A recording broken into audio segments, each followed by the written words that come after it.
وعلى آله وأصحابه ومن استنى بسنته ونهج بنهجه إلى يوم الدين. وبعد،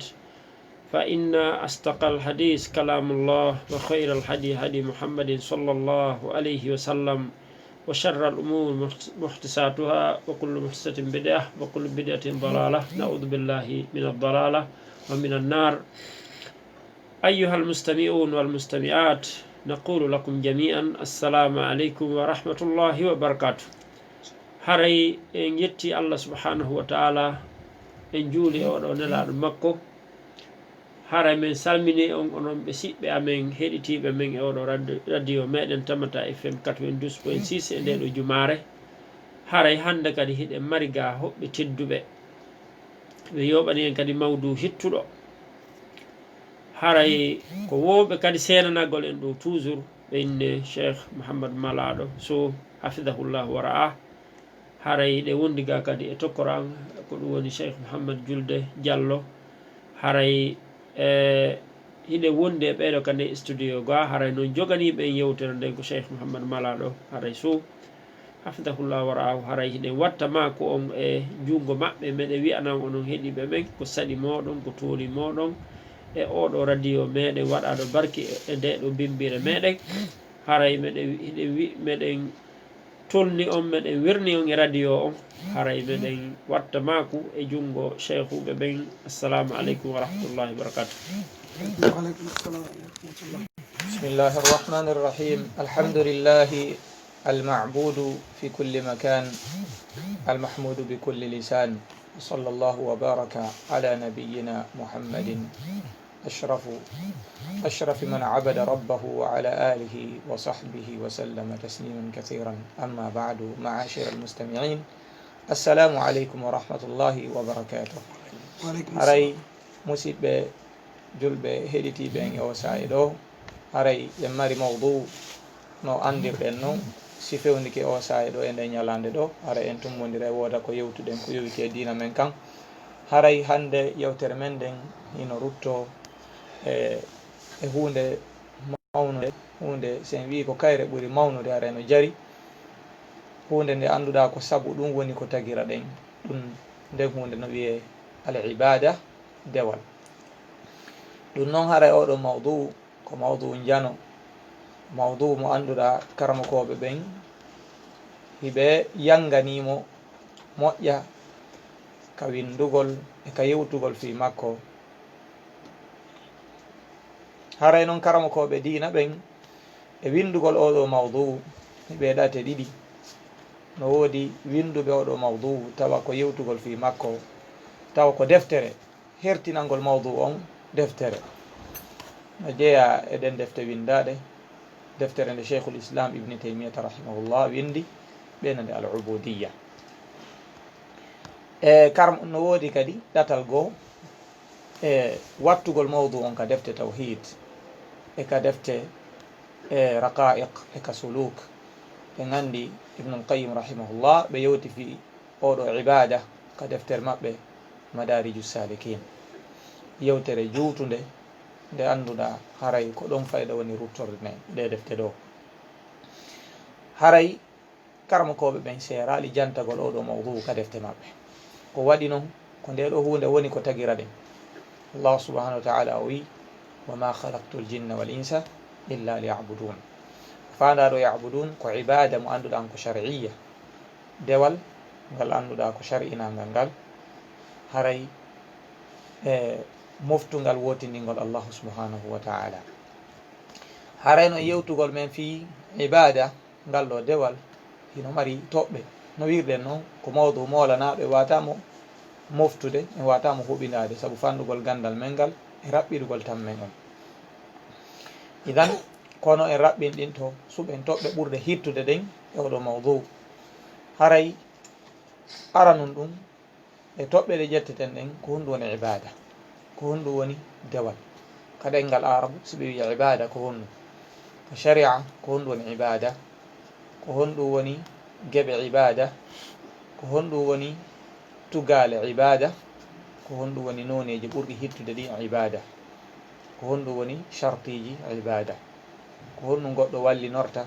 fi waɗugol ngal ɗo dewal wiyetengal ibada fi oɗo nde hunde wiyetende ibada ko honɗum kadi woni ko bonnata ibada ɗum ko rewgol Allah ngol subhanahu wa ta'ala. anden taw wondema rewgol Allah subhanahu wa ta'ala ko ɗum woni teddugal jiyaɗo on kawre leydi ɗo no neɗɗo on kullama haqqaqa al abdu hadihi al khasla kullama taharrara min ubudiyati al makhluqin. no neɗɗo on tabintiniri wo nde hunde wiyetende dewal ɗo ko noon o sortori e rewgol tagaɓe ɓen. no neɗɗo on woɗɗitori ɗum ɗo wo ko ni o woniri maccuɗo ko tawde haray himo nayi Allah subhanahu yongitagol makko e Allah ngol aray no fambi mo yongitigueɗe tana Allah subhanahu wa ta'ala haray o dumbike. neɗɗo rinɗuɗo ko on humiɗo e Allah subhanahu wa ta'ala o wawi le humade e makko o si tawi o tabintini nde wonde wiyetende ibada ɗum ko ɗum waɗi Allah subhanahu wa ta'ala mantiri ɓurɓe moƴƴude tagore makko nden ɗum ko annabaɓe ɓen fo o mantiri ɓe jiyago ko kamɓe ɓuuri moƴƴude o mantiri ɓe jiyago ɗum holli mi caka ko wonugol jiyaɗo ɓuuri moƴƴude. si tawno no woduno hunde ɓurde moƴƴude nde goɗɗo waccire Allah subhanahu wa ta'ala waccir ko ɗum waccire no ɓurɓe moƴƴude tagore makko nde o wacciri ɓe ɗum kadi e alhaaliji ɓurɗi teddude o waccali ɓe nokkeli ɗi tawata ko nokkeli aadi nokkeli ɓurɗi teddude no jeeya mum o wacciri nelaɗo sallllahu alayhi wa sallam jiyangu e nokku ɓurɗo teddude ɗum ko sayi royrede o wi nela o wi subhanalladi asra bi abdihi leylan sifori mo jiyangu ɗo e nokkure ɓurde teddude mawqif maqamul isra'i wal mi'raj. o sifori kadi nelaɗo sallllahu alayhi wa sallam kadi jiyangu kadi sa cippingol alqur'ana tabaraka alladi nazzala alfurqana ala abdihi. o sifori mo kadi fi maqami l indari waltabligh wa annahu lamma qama abdullahi yad'uhu. o sifori annabi ayuba alayhi ssalam e nokkure ɓurde teddude nokkure muñal fa inni mum wadkur abdana ayuba id nada rabbah nokku noddugol e nokku muñal nokku ko wimo ni'mal abdu innahu awwab. o sifori kadi ɗum annabi dawuda alayhi ssalam wadkur abdana dawuda dal aid innahu awwab. ɗum holli wondema maqamatul ibada ko min ashrafi l maqamat nokku manzila rewgol Allah subhanahu wa ta'ala ko ɗum ɓuri teddude e pilasiji ɗin fof. idan hara noon ɗon kadi no mari darajat ko ɗum waɗi ibnul qayyim o windi nde deftere makko madariju salikina siɗa rewde Allah ko honno yarata ka Allah min al bidaya ila nihaya. idan haray ko nete kon ibada al ibadatu ma'khudun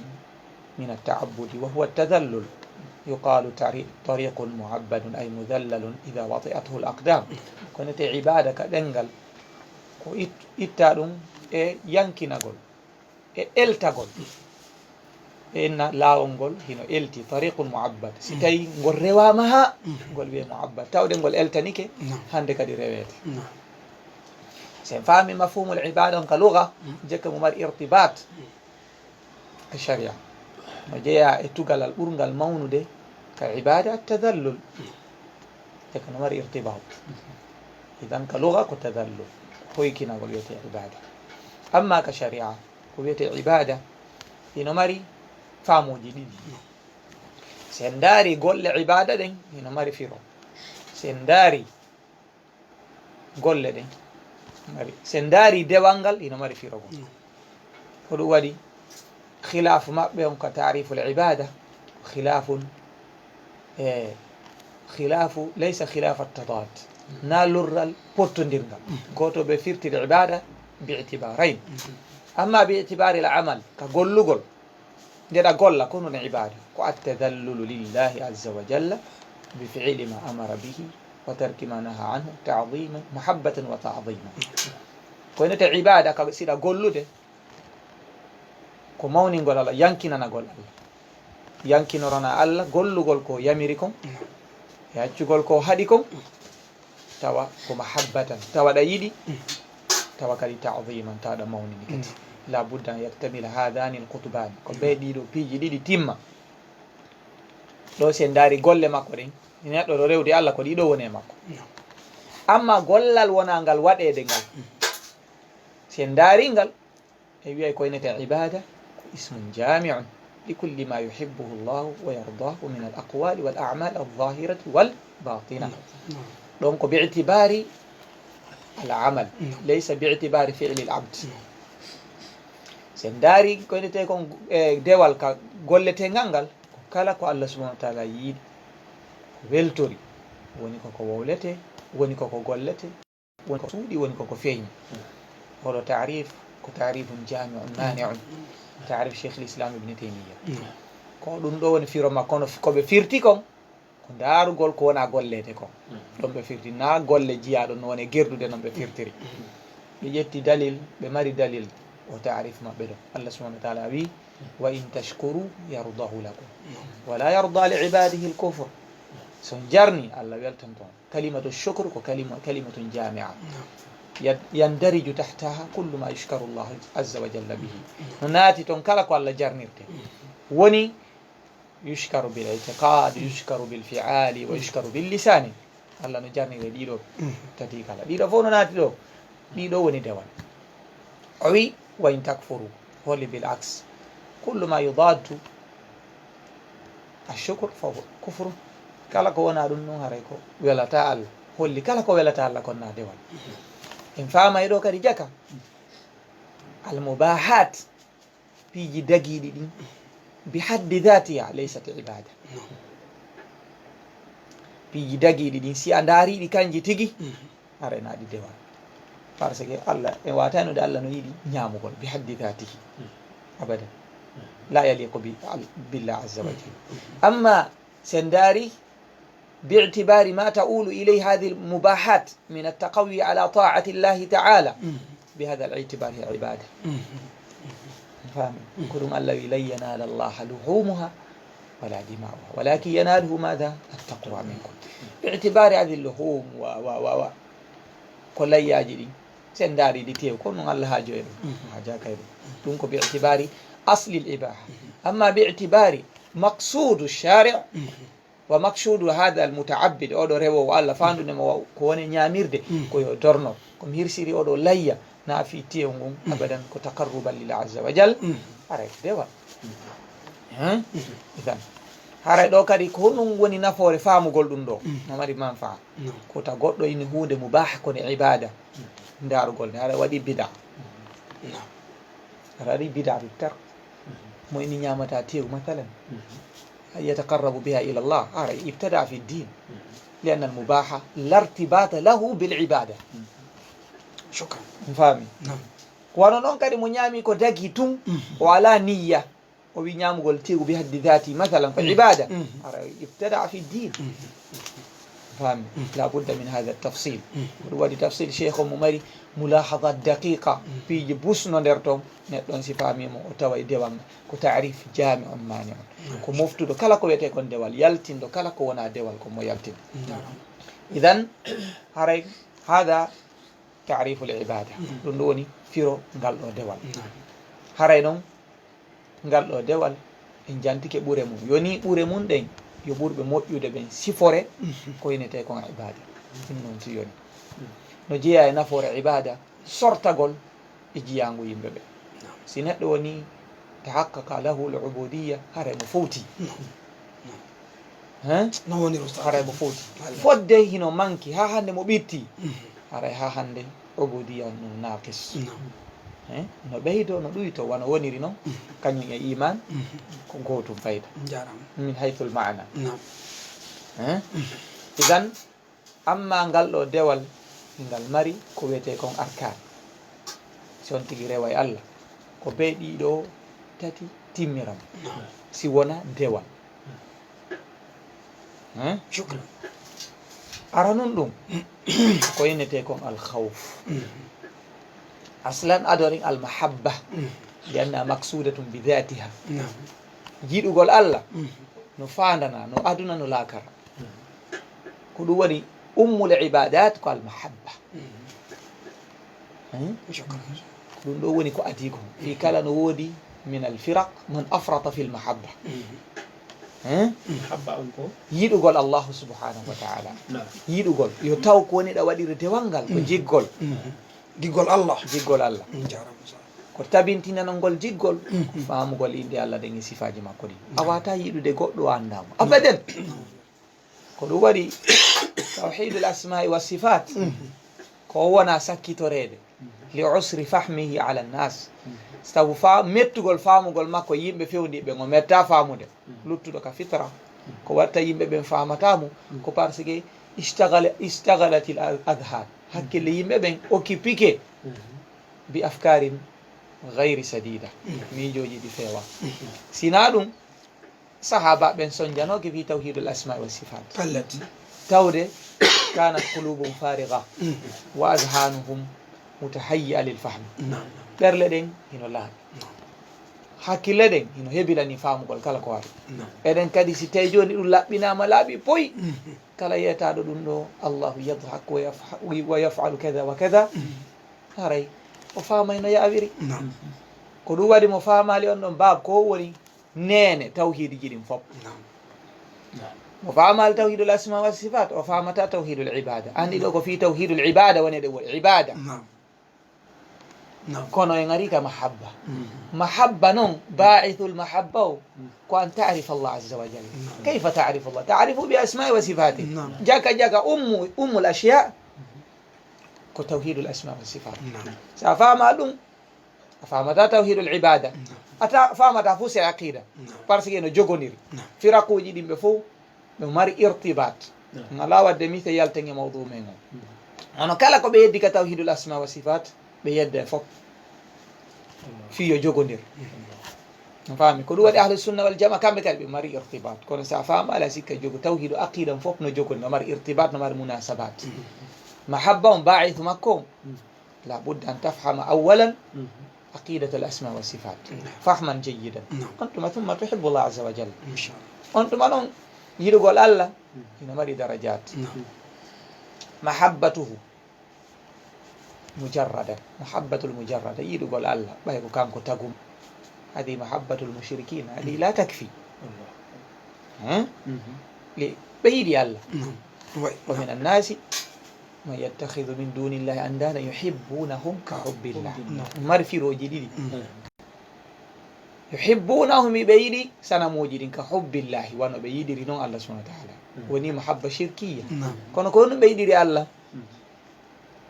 يحبون على مقتضى ربوبيته كبيدي الله كتاودك جيانغال نيابيكم الله تجيب بجابيدهم ولا إن سألتم من خلق السماوات والأرض يقولون من الله محبة مراد الله محبة ما يحبه الله محبة من يحبه الله هذه هي محبة التي تدخل الإنسان في الدين نار تقدينا كبينا دي تيما محبة على مقتضى الربوبية وعلى مقتضى الألوهية وعلى مقتضى الأسماء والصفات ننتم بنيرا يدير قول الله sabu jeyangal ɗum tun naadata dina kono ko ɗum woni asas o e yiɗirgol allah faandunde makko ne ko ɗum mi faala yo rewa ɗum woni ala muqtadal uluhiyya ɗum watto ɗum yiɗira allah kadi inɗe makko ɗe sifaji makko ɗi janga sifaji ɗin e inɗe ɗen tawa allah ko labaɗo yiɗama tawa allah ko timmuɗo yiɗama tawa golleji makko ɗin ko labaɗi yiɗama si ɗum ɗo heeɓi ka heeɓi ruknul awwal o ko ɗum allah subahanahu wa taala ka fatiha o adori holli jaga allah ko inɗe makko ɗe yiɗirte ko ɗum cheikh mouhamadou bin abdoul wahhab o dallinori mo firi fatiha o wi alhamdulillahi rabbil alamin o wi ko ɗon faamoto mahabbatullahi o kono ɗum faamorta a jarni wo mo yiɗuɗa a yiɗi wo man asda ilayka marufa ka o wi almahabba ɗum woni ula o يأتي دونك الحمد لله رب العالمين ركن الثاني الخوف هذا الخوف مقصود لغيره عند أهل السنة والجماعة قالوا السنة والجماعة خوفهم كفاندنا دون تنامون كهوليرتا الله وفي تيانو إلتما كولي كدو ودي كلاكار خوف ولاتهم كما يدي مونا دي مؤيد خوف ولاتهم كنا محبة متو فاهمي كدو ودي أهل البداية كم الخوف مقصود لذاته الخوارج لذلك هم يكفرون بالكبائر بناء على أن الخوف مقصود لذاته كم بخوف نفاندنا كان ينتقي أولو خوف كبه خوفنا بخوف حتى العقل يرده فوتشير تعبير وما كفيه سيلو وبني كا الله كاري كوالا نيلت كوادي يهولي na fiya hulumo tun ko fiya fottito ko haɗi ko yaha ko moƴƴi ko ko ɗum waɗi neɗɗo moƴƴanaɗo Allah allah khawfun alayhim wala hum yahzanun fami khawf ko ɗum waɗi khawf o inde alis maqsul li dhati hulugol Allah subhanahu wa ta'ala hulugol kadi Allah هذا كري يستلزم معرفة الله عز وجل سأند الله لتهم إذن هو تتبرنين في ربني الرجاء لأنه كان مقصود لغيره لأنه كان ينقطع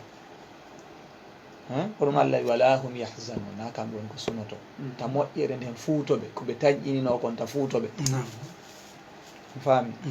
ko heddoto ko mahabba si yido tumbondiri si gotum manki hunde wiyatake ibada mo julani alla mahabbatan wa khawfan wa rajaan miɗo yiɗi Allah juulan tañƴini moƴƴere julde nden miɗo huli lette julde nden ɗiɗo timmi hara woni ibada faami ke moƴƴa woodi noon mankinɗo gooto ɓe e julɓe ɓen ahlu sunna wal jamaa kamɓe ɓuri timminde ɗum ɗo e dewe ɗen fof sufiya ko mahabbatum ɓe mari غالبا بماري قدر يسير من الخوف والرجاء ولا تبجول بكل جبير تقول لي جماعة بدين كنا بيني محبة يا ريت على جيكولتو لا تطمع ثوابا تطمع في ثواب ولا ترجع عقابا فهم والخوارج يعبدون الله عز وجل بالخوف مرجع يعبدون الله عز وجل بالرجاء أما من جمع هذه الثلاثة فهو السلفي وهو السني كان كوني سنة أو تنجر ديدو تاتي ديدو فونو كفاتية قال لي مجانتو في رجاء هو الرحمن الرحيم صاحب الرحمة ذو الرحمة يرجى منه مالك يوم الدين يستلزم الخوف ديدو تتون أركان العبادة أنتم ننسي ألا أري وإياك نعبد وإياك نستعين ɗiɗo woni arkanul ibada yimɓe ɓen noon no mari pecce pecce e ɗiɗo tati en ala jantade ɗi ɓay leer men on hino raɓɓiɗi idan amma shurutul ibada shartiji dewal ngal ko shartiji no mari shartun bi'tibari gayri lmuslim mo wona julɗo no mari sharti mo wona julɗo sharti makko awwalu shartin ko al islam ko golli dewal sona julɗo la yuqbal minhu الذي وقدمنا إلى ما عملوا من عمل جعلناه هباء منثورا أما باعتبار المسلم من جله فله شرطان ما شرط جديد للقبول وأنا أتيك دينا أوني جله في الله جاب قول ما دين إنما شرط جديد الإخلاص والمتابعة ko laaɓɓinangol Allah subhanahu wa ta'ala dewal ngal yo taw ngal laaɓi e ñentingol nelaaɗo sallllahu alayhi wa sallam ɗiɗo no yimɓe ɓen no mari pecce nayi e majji imamul makrisi no jantiɗi o eggiɗi e ibnul qayyim no woodi hawtindirɓe ɗiɗi ɗi kala man jamaa baynal amrayni ɓen ɗo woni ahlu saada yo Allah waɗon e maɓɓe amin no woodi minhum man akhalla bil ikhlas أتي إخلاص متابعة مني هذا لا شك لا يقبل هناك من أخل بالإخلاص من أكمل الإخلاص وأخل بالمتابعة هذا فيه احتمال مر احتمال ولكن في الغالب كبر دود دكول لا يقبل ورود دكول هناك من أخل بالأمرين لا إخلاص ولا متابعة هذه الأقسام الأربعة شكرا يا أستاذ شكرا لك وبارك الله فيكم نعم وفيكم بارك إن شاء الله أما أنواع العبادة فهي كثيرة نوني جدوانغال ينولودي شيخ الإسلام جانتني كين كتعريف هو اسم جامع لكل ما يحب الله ويرضى من الأقوال هو اللي نوري عبادة قولية والأعمال هو اللي نوتون عبادة عملية هو اللي الظاهرة هناك عبادة ظاهرة وباطنة هناك عبادة باطنة هذا تعريف سنجتي منتوى تعريف هذه عبادة مسندي عبادة على 8 أقسام 4 في 2 في 2 دي عفوا 2 في 2 منتوى عبادة على 4 أقسام هناك عملية ظاهرة عملية باطنة نعم نعم قولية باطنة قولية ظاهرة نعم هنا أربعة عبادة قولية باطنة كلهم أهل السنة هنا قول القلب قول برندين كلهم اعتقاد الشيء عقيدة نعم هوريون عقيدة كأركان الإيمان الستة الإيمان بالله وملائكته وكتبه ورسله واليوم الآخر وبالقدر خير وشر كلا كو إسكالتي يديدو هراي كو ديوال golleteng gol wowletengal suuɗingal no naati ɗum ɗo tugal imanu ɗen jeego wolagol Allah e malaikaɓe makko ɓen e defte makko ɗen e nelaɓe makko ɓen e ñande dargal koddiromo e ko moƴƴi e ko boni en aro e yewtugol ɗo fi imanu bil qadar si tawi woni ñande goo en heewi tam inchallah yande ɗon haraw neɓinaali imanu bil qadar sinnama hayrihi ko bi'tibari al maqduri laysa bi'tibari al qadar e Allah qadar on fof ko khayr لأن أفعال الله عز وجل بالعكس عن أفعال المخلوقين أفعال الله تصدر عن صفاته صفاته تصدر عن أسمائه inde Allah ɗen no timmi ka sifaji ɗin ko ɗon timmata tawde golle makko ɗen koye sifaji ɗi woni iwde sifaji ɗin ko inde ɗen yiwata ka inde ɗe woni timmi golle ɗen timma enen noon ko bil aks enen asma'una tasduru an af'alina enen ko si a golli ko moƴƴi ine ɗa muhsin ka Allah si kala golle moƴƴe ɗe yiɗen ka yaasi golleji makko moƴƴi ɗin fop fof ko moƴƴi haray koye inde ɗen e sifaji ɗin yiwi ko ɗum waɗi qadar o fof ko hayre bi nisbati lillah amma bi nisbati lil makhluq wona charrun ida wafathu l maniya si mayde ari e galle fo wullay bi nisbati lil mayit ko charrun mi wajihin kadi noon charrul mahdi ala kadi e maqdur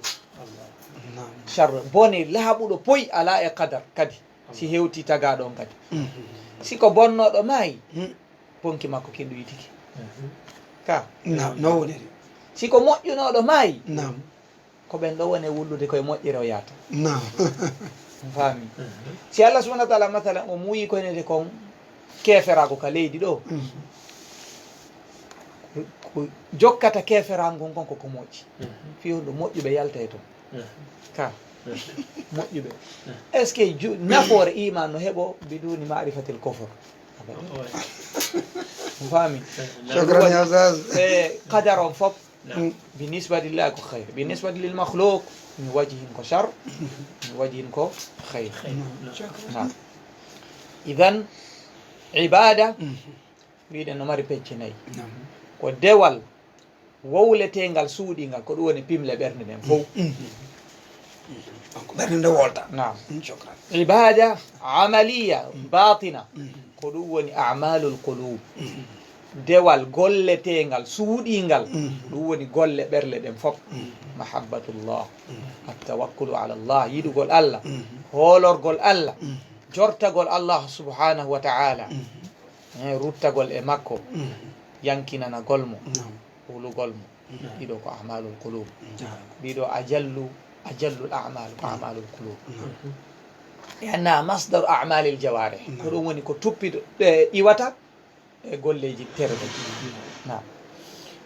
e nder taarif on ibada qawliya zahira hadi a'malu lisan tilawatu al-Qur'an ذكر الله دعاء الله عز وجل الأمر بالمعروف والنهي عن المنكر عبادة عملية ظاهرة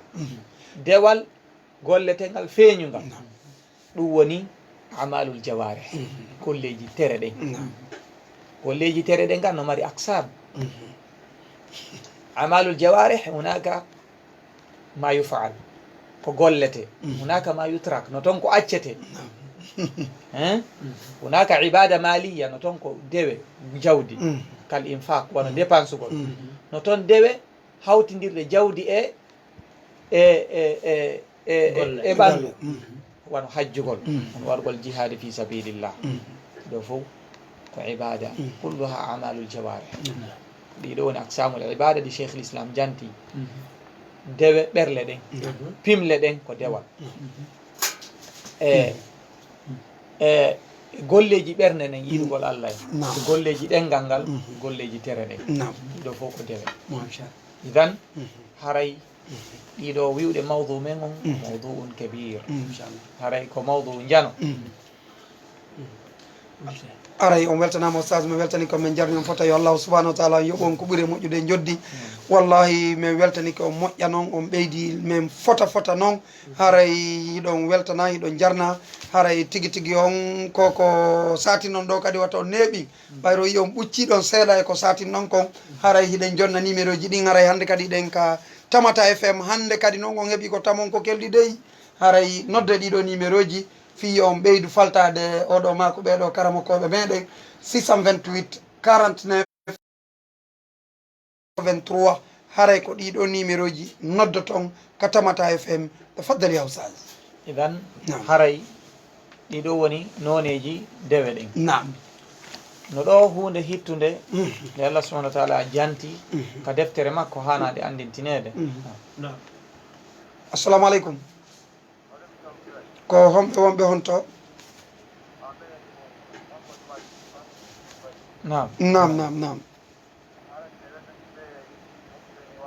nam inchallah ko tole moɗon nam amin weltanama jarnama foto inchallah awa inchallah weltanama inchallah nam tafaddal nde allah subahana wa taala janti fi dewal ka fatiha o janti piiji ɗiɗi hikkodirɗi nam ɗin ɗon ko hunde hanaɗi wattanede yila ka ibada nam o wi iyaka nabudu wa iyaka nastain ko an allah men rewata ko an allah men ɗaɓɓirta balla nam ko hunde hittude noon hanade wattanede yila karamokoɓe winduɓe ɓengol fil ibada galiban yantabihuna li hada ka ibada no humodiri imanu bil qadar ko ɗum waɗi allah subahana wa taala janti iyaka nabudu wa iyaka nastain tawde isti'ana no mari janibayn janibun lillah janibun lil abd sengo goo ko sengo jiya ɗon sengo goo ko sengo allahu subahana wa taala sengo jiya ɗon ko bawdi makko nin o watta ɗum woni ibada no woodi ko allah wallata jiya ɗon e mum ɗum ko golle makko ɗen noon ɗum woni tawfiq ɗum waɗi jiyaɓe ɓen ka ɗo ka ibada ka wonno allah subahana wa taala no andi ko wawɗen kon ko piiji ɗiɗi jiyaɗo wawi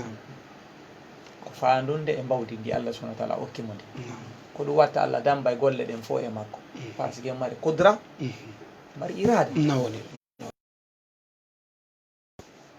o watta ko homɓono waɗi ɗiɗo e makko ko allah subahana wa taala jaka ɗi na e juuɗe makko woni ko wonno na e juuɗe makko tawi ibada on no landi ballal ko wonno koye juuɗe makko woni tawi be o waɗa ko allah subahana wa taala yamirimo kon ko ɗum waɗi jiya ɗon himo hani wattande ila o heɓa isti'ana ka dewal toragol allah subahana wa taala toujours ballal fa'idatu hadihi l isti'ana ko adamul ghururi bil ibada ko angal hoditorgol dewal mum ngal ya andu mbawdima ndi waɗi ya waɗu kono ko hombo okkuma ɗum ɗo ko allah hande jaka wona mustaqil ay ha hande jaka nemaji allah ɗino e ma ɗiɗi timmi aɗo dewal ngal newnanede ni ha waɗa ha ko gaynɗa fos ko a wonnanɗa mustaqillan ala idan min hadihi l haythiya kono allah subahana wa taala yamiri ko inete kon isti'ana fil ibada ko ɗum nelaɗo sallllahu alih w sallam ɓe gaynano juulude tun ɓen allahuma ainni ala dhikrika wa shukrika wa husni ibadatika amma noon no woodi ɗo no wirɗen noon imanu bil qadar humodire ibada fiɓuɗo kanko ko kanko woni mustaqille e hoore makko allah taga mbawdi makko ka ko ɗum waɗi kala fedde nde wona ahlu sunna wal jamaa khawariji mu'tazila kamɓe ɓe yiya isti'ana few jiya ɗon koye hoore makko wonan faami kanko woni gollande dewal ngal hoore makko mustaqil amma no woodi kadi woɓɓe kamɓe ko ibada tum ɓe mari ɓe ala isti'ana ɗum ko khawariji ɓe mari dewal kono ɓe ala isti'ana ko ɗum nela sa sallam sifiɓe yahqiru ahadukum salatahu maa salatihim keman koɓe juulata e on noon kamɓe la yufawiduna amrahum ila llah ɓe ala isti'ana ahlu sunna no mari ibada e isti'ana ibada on bi'tibari anna al abda lahu qudra wa irada sen daari jiyaɗo no mari bawɗi e fandunde haray jaka himo mari ibada sen daari ɗin ɗon ɗiɗi ko Allah tagiɗi haray ko be o heɓa koynete kon isti'ana be o heɓa ballal Allah subhanahu wa ta'ala wallito mo e waɗugol dewal ngal ko be ɗiɗo heɓo no woodi kadi marɓe isti'ana ɓe ala ibada wallinore Allah kono rewata Allah subhanahu wa ta'ala no andi kañum ɗum ko ahlul irja kamɓe ɓe andi piiji ɗin fop koye juuɗe Allah woni tuma Allah newni yo waɗe ɓe mari isti'ana hallahum ibada ɓe mari dewal ala dewal ko ɗum o yawi wala taku murjiyan la'uban bi dini on neɗɗo murji fijirowo dina mum kam nde Allah newni yo waɗay ahlu sunna woni wasa ɓe mari ibada ɓe mari koynete kon isti'ana idan ko ɗum Allah subhanahu wa ta'ala takkiniri ɗo wi iyyaka na'budu wa iyyaka nasta'in ko an Allah tun min rewata an tun kadi min ɗaɓɓirta balla no faamoye o aya ɗo kadi wondema jaka ibada sharti mum on ɓurɗo mawnude en ko tawhid ko wootindingol Allah subhanahu wa ta'ala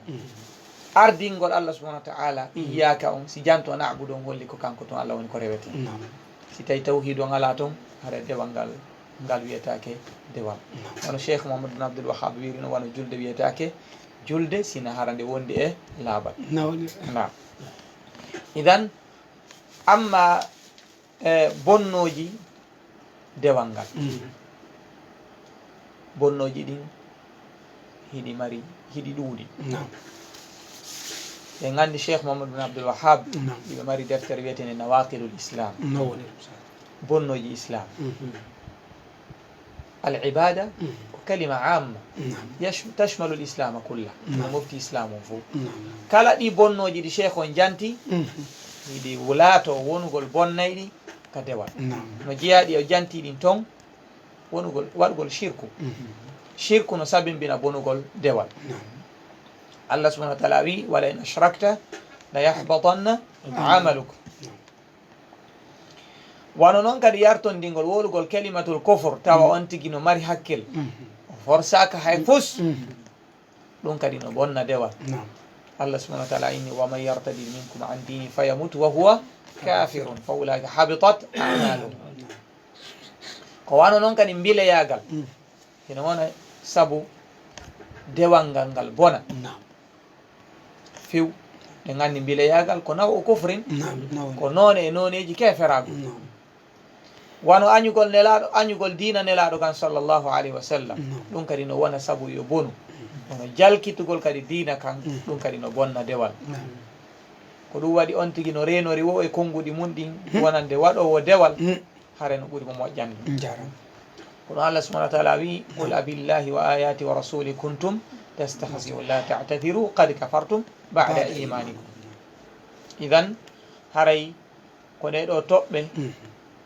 kalimatul ibada on no wirren noon haray ko kalima wasi'a kalima yaajuɗo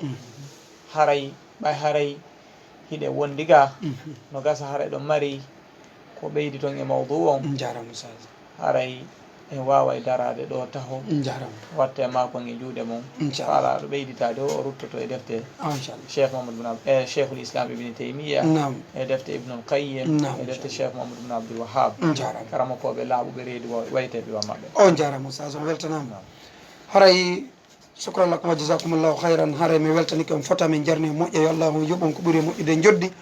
ɗo haray ɓayru haray tan on ɗo no raɓɓiɗi haray kaka radio Tamata FM wonɗen haray tigi tigi on min jonnoyay on numéro honno oustaz mala ɗon ɗo ko pellet min on komi faami konge ɓeeɗo ko mawɓe maɓɓe ɓen kon jonni ɓe nde ɗo inde ɓe ratali koɓe malaɗo tigiri haray ɓe waɗani en ɗo kadi malal molanangal ɓayru pellet mo wuuri ka aduna ɗo o rewali Allah haray o malali haray tigui tigui on mi weltani ko on min jarni on yo Allah subahanahu wa taala o yoɓon ko ɓuure moƴƴude joddi musidɓe men ɓe kadi ka yaasi ɓe weltanike on inchallah haray tigui tigui on min komi wiyata en koyen wakkilo no rewiren Allah subahanahu wa taala ɓayru ko ɗum tagira ɗen appareil ji men ɗin koɗi waɗira ko fiyo ɗi nafo en si ɗi nafali en e waynodiray haray tigui tigui on min inde nden ko Mouhammady Julde Diallo numéro on ko 628 08 87 07 e 664 33 06 56 tokora hiɗo wawi onno e newnande ɓe maka numéro maɓɓe on après mako yo numéro mon on duwa ɗon namu sali ara numéro on ko 621 94 77 58 alhamdulillah ara ko numéro on noon awa inchallah ara jama o weltanama kadi torki Allah subhanahu wa taala yo jaɓan en yewtere nde inchallah ara jama o weltanama awa assalamu aleykum wa rahmatullah awa inchallah aywa naam naam aleykum waleykum salam wa rahmatullah yawne e leero muuti ke awa inchallah est ce que hay jeeyi naam manke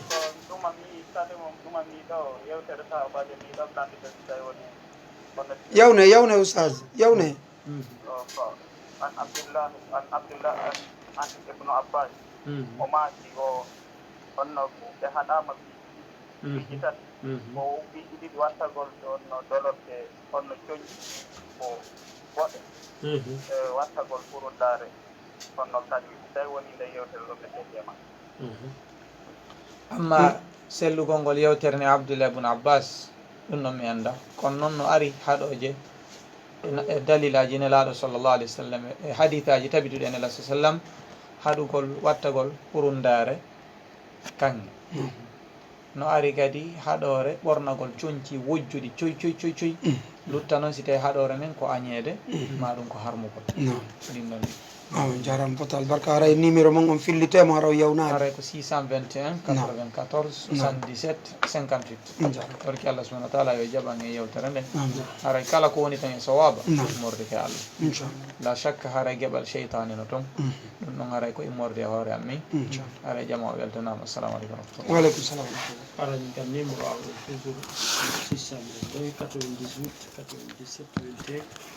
ma 664 23 93 34 haɗa jamma o weltana nama haɗa e weltanike ɓeɗo ustad malaɗo waɗanɓe ɓe ɗo yewte labbade turki Allah yo Allah waɗanɓe ɗum ɗo ko peesi maɓɓe amin moƴƴiyama oustaz malaɗo haɗa e ɓeyditano en noon so tawi ko o numéro mon ɗo kadi woni ka réseau sociaux ji awa inchallah ɓe maki haray ko haɗa e weltanike kadi tokkoran toujours ɓe wallidorde ɗum heƴƴina yalta ka yaasi e jooma radio on ɗo newnanɓe en argol to waɗa ko fotano émission e weltanike ɓe haɗa e weltanike ɓen turki Allah yo Allah weltanoɓe inchallah Allah waɗa barke radio o ke radio yiɗimoji makko ɗin fof waɗa ɗi fi émission islam inchallah haray inchallahu e yontere hannde kadi inchallah inchallah haray ɓeɗo ɓe sento kisam ɓe waɗana en o iman bil qadari on inchallah inchallah inchallah haray ɓe yewtana en fi ɗum ɗon inchallah meɗen tori ɗon awa inchallah jarama albarka akhiru da'wana alhamdulillahi rabbil alamin